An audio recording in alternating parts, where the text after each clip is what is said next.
My family told me not to come to Thanksgiving because I'm an embarrassment. My mother called me 3 weeks before Thanksgiving and told me not to come this year. Said my situation was embarrassing and they didn't want extended family asking uncomfortable questions about what I'm doing with my life. My golden child sister would be there with her doctor boyfriend, and apparently having a janitor in the family didn't fit the image they wanted to project. What my family didn't know was that my failed business had actually sold for $2 million. I'd signed an NDA preventing me from talking about it, and I was working as a janitor by choice while my money grew in investments. But they assumed I was a broke loser, and I let them think that. Until Christmas, when my NDA expired and I showed up to destroy every lie they'd been telling about me. Let me give you some context about my family, because this didn't come out of nowhere. This has been building my entire life. I'm the oldest of 3 kids. There's me at 32, my sister Laurie at 30, and my brother Preston at 27. Growing up, the dynamic was pretty clear. Laurie was the golden child, Preston was the baby who could do no wrong, and I was the one who had to prove myself constantly and never quite measured up. Laurie was perfect at everything. Straight A's, captain of the debate team, full scholarship to a prestigious university, then medical school. She's an anesthesiologist now, makes great money, dates successful men. My parents worship the ground she walks on. My brother followed a similar path. Top of his class, went to law school, works at a corporate firm doing something with mergers and acquisitions that I don't fully understand, makes probably $200K a year. My parents brag about him constantly. Then there's me. I was a decent student, but not exceptional. I like building things, fixing things, working with my hands. I went to a state school and got a business degree, but I was never passionate about sitting in an office wearing a suit. After college, I bounced around a few jobs, worked in sales, hated it, worked in marketing, hated that too. I felt stuck doing things I wasn't good at, just because they were respectable career paths my parents approved of. When I was 26, I started a small business with my best friend Connor. We did home renovation and repair work. Started small, just the 2 of us in a truck, but we were good at it, really good. We showed up on time, did quality work, charged fair prices. Word spread. Within 2 years, we had a crew of 8 guys and more work than we could handle. We were doing full kitchen and bathroom remodels, additions, basement finishing, everything. The business was pulling in about $800K a year in revenue. My parents hated it. They told people I was in construction in this embarrassed voice, like I was digging ditches instead of running a successful business. At family dinners, they'd ask Laurie about her patients and Preston about his cases, then look at me and say, "And how's the handyman business?" It stung, but I tried not to let it bother me. I loved the work. I loved seeing a gutted kitchen transform into something beautiful. I loved the problem-solving aspect of renovation. I was happy. Then, about 3 years ago, Connor and I got approached by a larger construction company.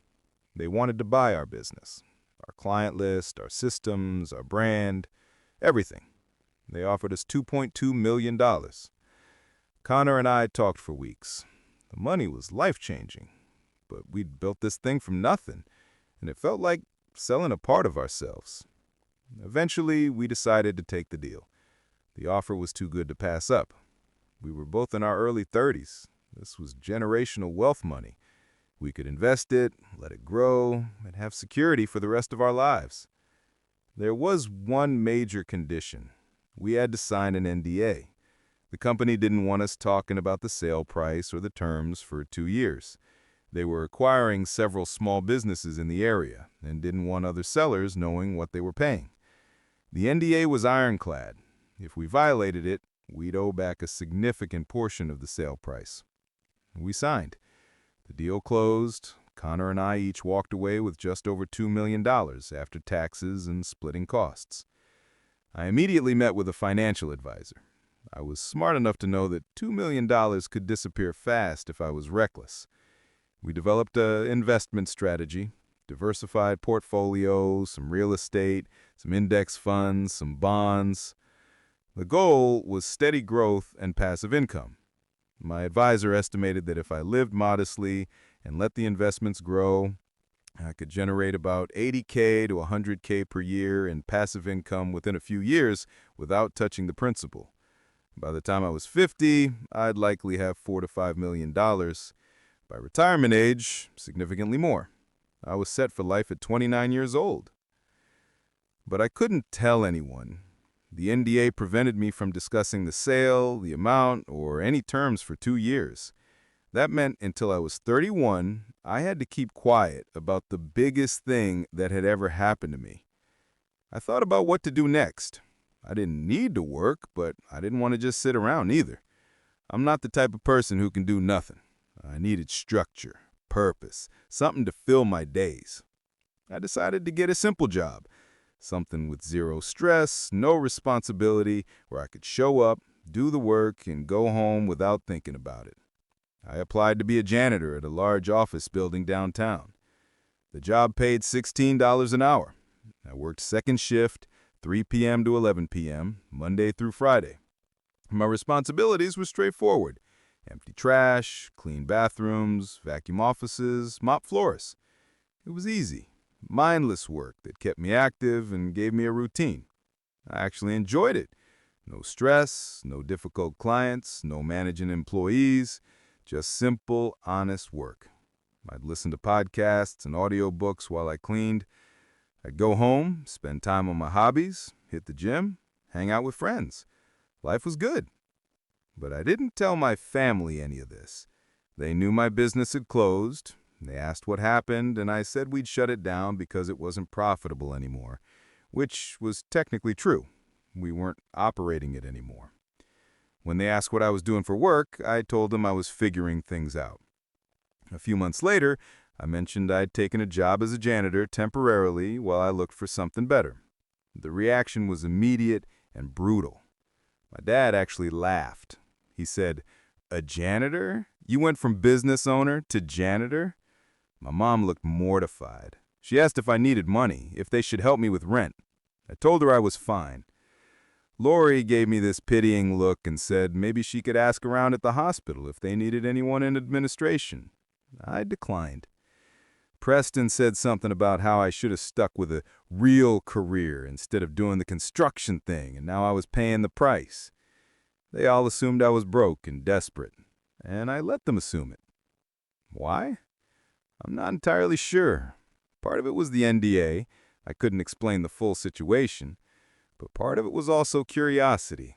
I wanted to see how they'd treat me when they thought I was at my lowest. And the answer was, not well. Family dinners became uncomfortable. My parents would ask Laurie about her work, and she'd talk about some complicated surgery she had assisted with. They'd ask Preston about his cases. Then they'd look at me and quickly change the subject, like acknowledging my job was too embarrassing. My mom started introducing me to people as between careers. My dad told his golf buddies I was going through a transition period. When Preston bought a house, there was a huge family celebration. When Laurie got promoted, my parents took her out to an expensive dinner.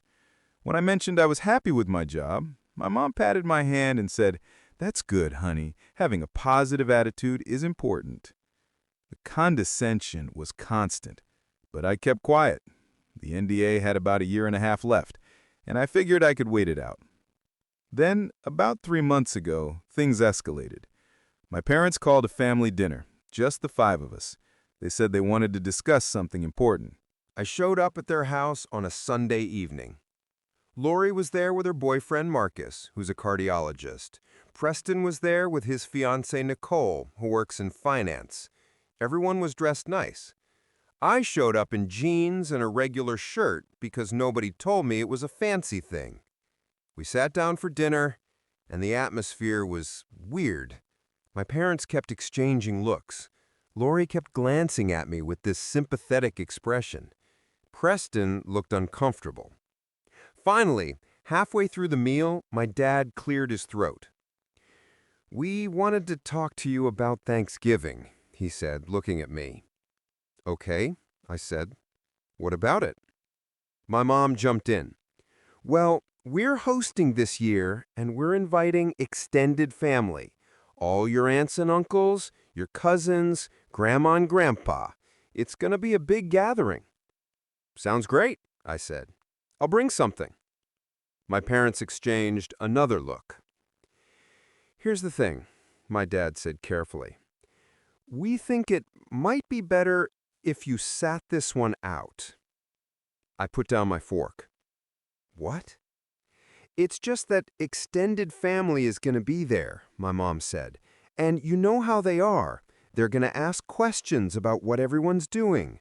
Laurie's bringing Marcus, Preston's bringing Nicole, and we're so proud to talk about their accomplishments.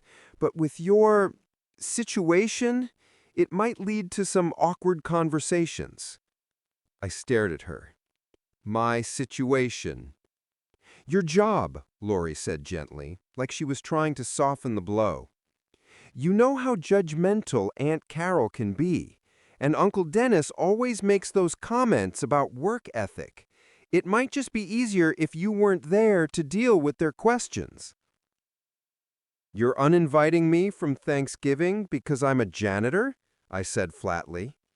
"We're not uninviting you," my dad said quickly. "We're just suggesting that maybe you'd be more comfortable sitting this one out. We could do something just the five of us another time."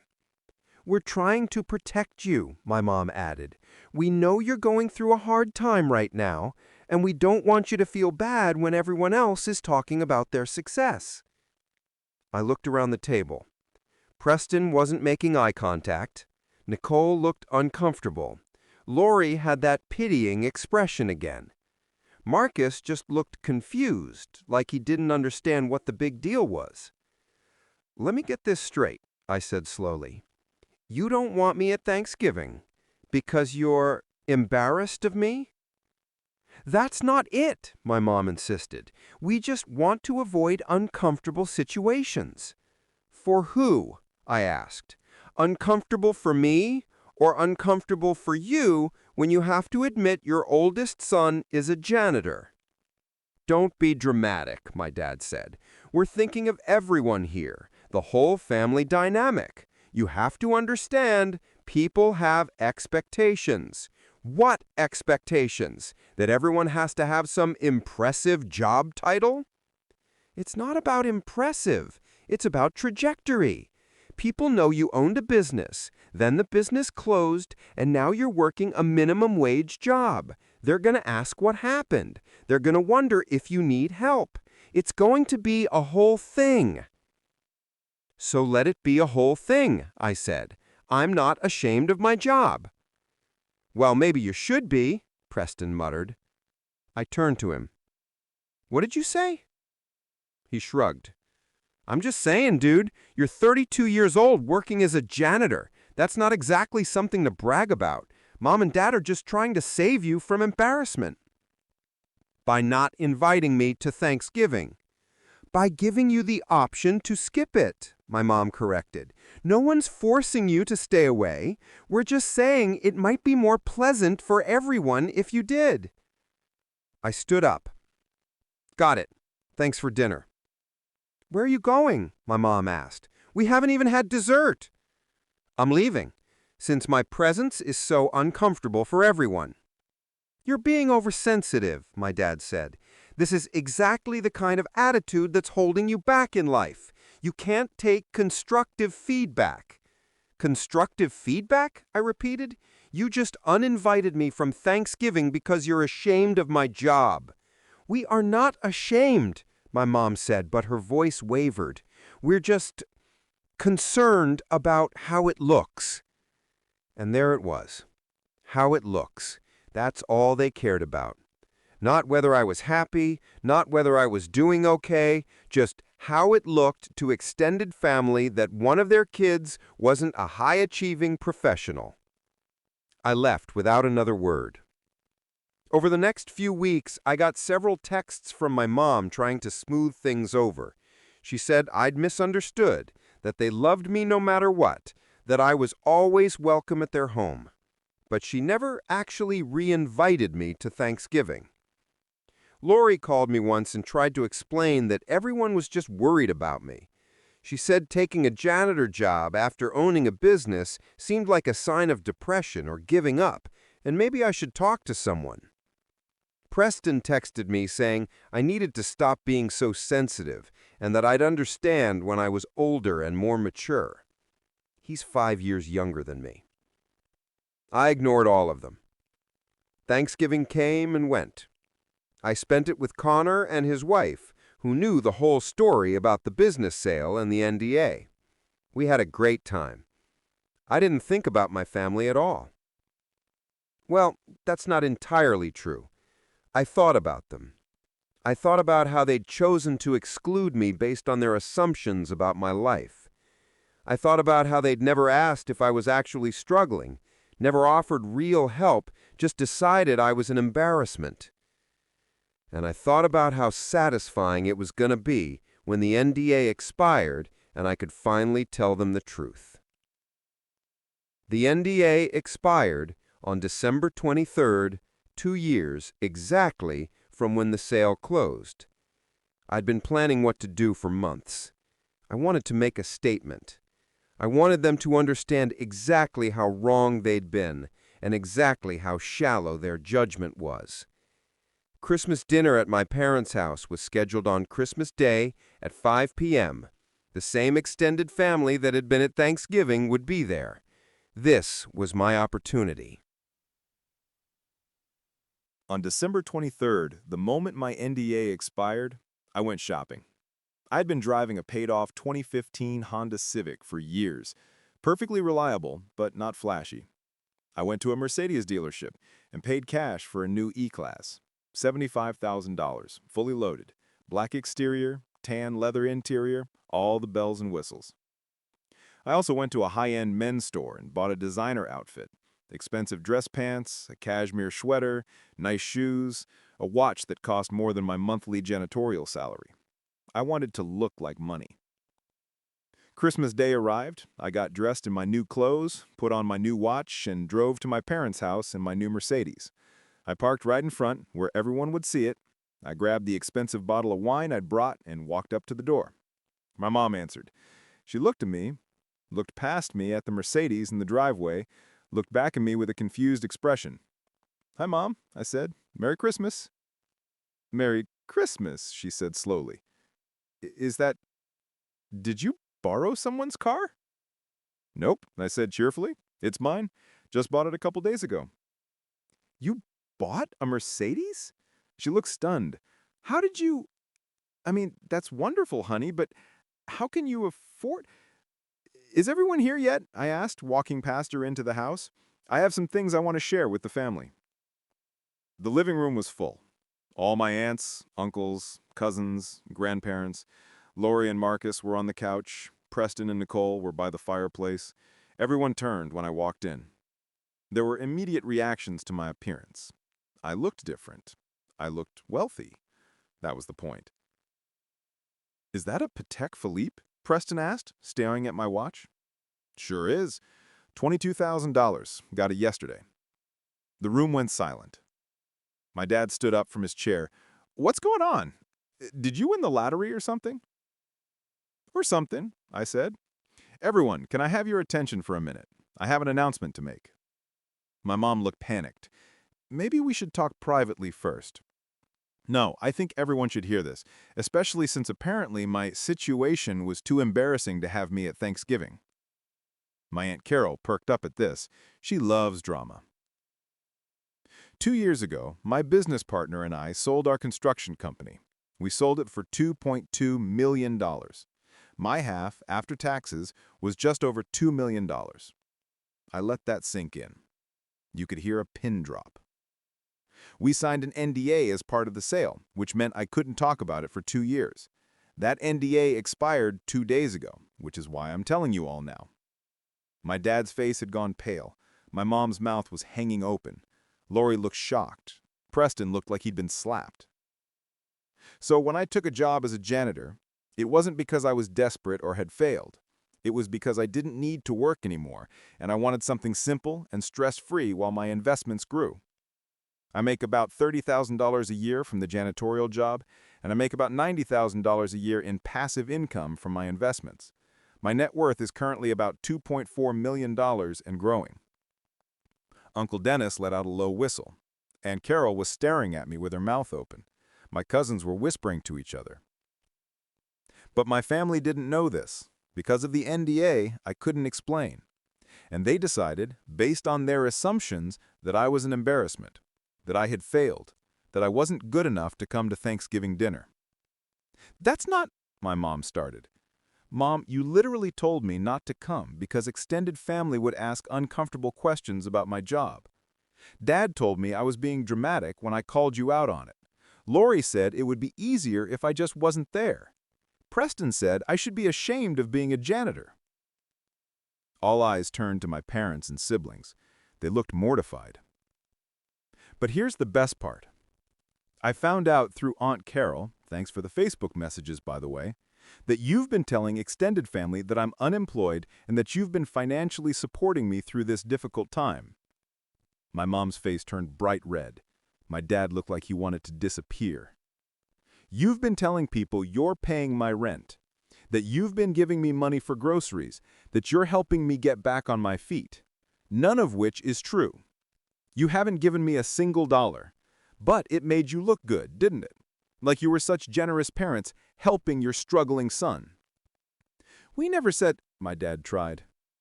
"Aunt Carol has the receipts, literally. Screenshots of the messages.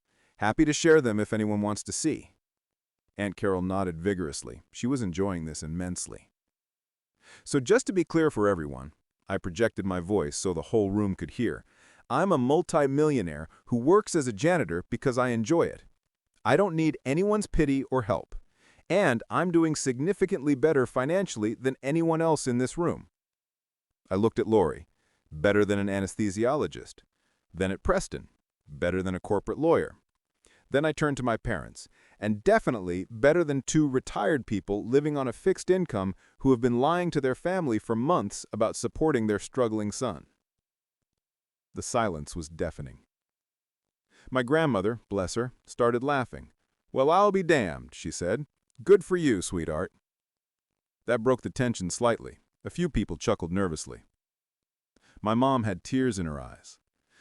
"We didn't mean—" "Yes, you did. You meant exactly what you said. You were embarrassed of me. You thought I was a failure. You didn't want me at Thanksgiving because a janitor didn't fit the image you wanted to project. And instead of asking me if I was okay, if I needed anything, you just made assumptions and treated me like I was beneath you." "We were worried about you," Laurie said quietly. "It seemed like you had given up." "Did you ask? Did anyone actually ask me if I was okay, if I was happy, if I needed anything, or did you just decide based on my job title that I was pathetic?" No one answered. "I'm happy," I said. "I've been happy for 2 years. I have enough money to never work again if I don't want to. I have a simple job I enjoy. I have no debt, no stress, no pressure. I'm living exactly the life I want to live. But none of you bothered to find out because you were too busy being embarrassed of me." I set the expensive bottle of wine on the coffee table. "Merry Christmas. Enjoy your dinner." I turned to leave. "Wait," my dad said. "Where are you going?" "Home. I just came to make sure everyone knew the truth. Now you do." "You're not staying for dinner?" my mom asked, and she actually sounded hurt. I looked at her. "Mom, you didn't want me at Thanksgiving because you thought I was an embarrassment. The only difference now is that you know I have money. If that changes how you feel about me, that says everything I need to know." "That's not fair," she said. "We love you." "You love the version of me that makes you look good. When you thought I was struggling, you wanted me to stay away. Now that you know I'm wealthy, suddenly I'm welcome. That's not love. That's image management." I walked toward the door. My grandmother called out, "I'm proud of you, honey. Always have been." I smiled at her. "Thanks, Grandma. That means a lot." I left, got in my Mercedes, and drove home. My phone started blowing up immediately. Texts from my mom, my dad, Laurie, Preston, various aunts and uncles and cousins. My mom, please come back, we need to talk about this. My dad, you embarrassed us in front of the whole family. Laurie, that was really harsh, we were just trying to help you. Preston, you're such an asshole, you made Mom cry. I didn't respond to any of them. Aunt Carol texted me, that was the best Christmas dinner entertainment I've ever witnessed. Your parents deserved that. Proud of you, kiddo. My grandmother called and left a voicemail saying that she wanted to take me out for lunch, just the two of us, and that she was sorry my parents had treated me that way. Connor texted, dude, I heard from like 3 people already about what you did. Legend. Over the next few days, I got a steady stream of messages. Some family members apologized for not standing up for me. Some said my parents had been talking badly about me for months and they'd felt uncomfortable about it. Some said they'd suspected I was doing better than I let on because I seemed too relaxed for someone who was supposedly struggling. My parents tried calling multiple times. I didn't answer. Finally, on New Year's Eve, my dad left a voicemail. I know you're angry, he said, and maybe you have a right to be. But you have to understand, we really thought you were struggling. We thought the business failing had devastated you and you'd given up. We were trying to protect you from judgment. We made a mistake, but it came from a place of concern, not embarrassment. Except that wasn't true, and we both knew it. If they'd been concerned, they would have offered actual help. They would have asked questions. They would have tried to understand. Instead, they'd made assumptions based on their own values about what jobs were respectable and what jobs weren't. They decided a janitor was beneath them, and by extension, I was beneath them when I became one. The money didn't change who I was. I was the same person before and after they found out about it. The only thing that changed was their perception of my worth. And that told me everything I needed to know about what they really valued. A week into January, Laurie showed up at my apartment. I answered the door because she just kept knocking. We need to talk, she said. About what? I asked. About Christmas, about everything. Can I come in? I let her in. We sat in my living room. Mom and Dad feel terrible, she started. I doubt that, I said. They do, she insisted. They realize they handled everything wrong. They want to apologize. They can apologize anytime, I said. They have my number. They're scared you won't forgive them, Laurie said. They don't know how to fix this.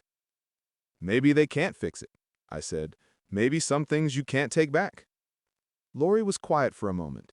Then she said, Can I be honest with you? Please do. I was jealous, she said. Even when I thought you were just a janitor, there was something about you that bothered me. You seemed happy, content. You weren't stressed or anxious like I expected someone in your situation to be. I'm an anesthesiologist. I make good money, but I work insane hours. I'm stressed constantly. I have student loan debt that'll take years to pay off. And you were just relaxed, working a simple job with no complaints. I think I resented that you seemed more at peace than I was, even though I was supposedly more successful. Now I know why you seemed that way. You actually were doing better than all of us. But even before I knew about the money, I think I resented your contentment. I appreciated the honesty. You could have just been happy for me. I know. I should have been. But instead, I joined in with Mom and Dad making you feel bad about it. And I'm sorry. That was wrong. Thank you, I said. Are you going to forgive them? She asked. I don't know, I said honestly. Maybe eventually, but right now, I'm still too angry. That's fair, Laurie said. She stood to leave. For what it's worth, I am proud of you. You built something from nothing, sold it for millions, and you're living life on your own terms. That's impressive, regardless of your job title. After she left, I thought about forgiveness. Did I want to forgive my parents? Part of me did. They're my parents. I have good memories with them from childhood. They weren't always like this. But another part of me knew that this wasn't really about the Thanksgiving or the embarrassment.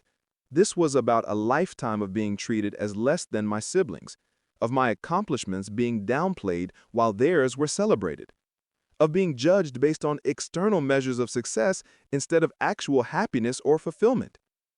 The Thanksgiving thing was just the most blatant example of a long-standing pattern. It's been 3 months now since Christmas. I've had lunch with my grandmother several times. She's hilarious and supportive, and everything my parents should have been. Aunt Carol and I text regularly. She's become an unlikely ally. I've seen Laurie a few times. We're working on rebuilding our relationship, and I appreciate that she's genuinely trying.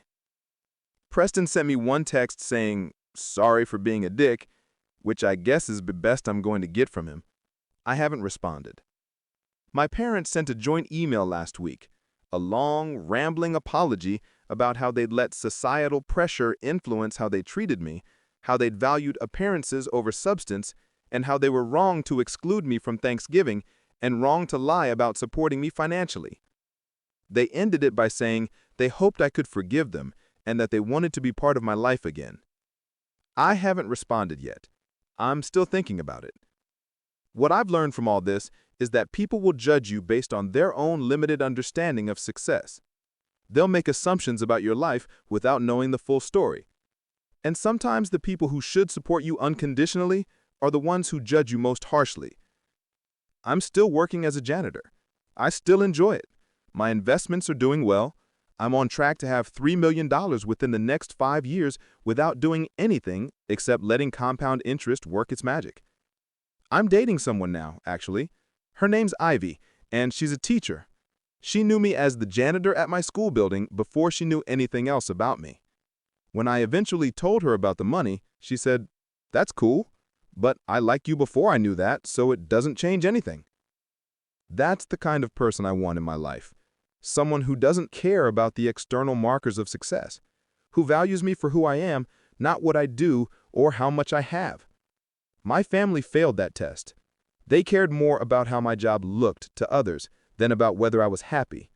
They excluded me when they thought I was struggling instead of supporting me. And they lied to make themselves look better. Maybe I'll forgive them eventually. Maybe we'll rebuild our relationship into something healthier and more genuine. Or maybe I won't. Maybe some relationships aren't worth saving. Either way, I'm good. I'm happy. I'm successful by my own definition, which is the only definition that matters. And I'll never forget the look on their faces when they realized they'd been completely wrong about me. That memory is worth more than the Mercedes.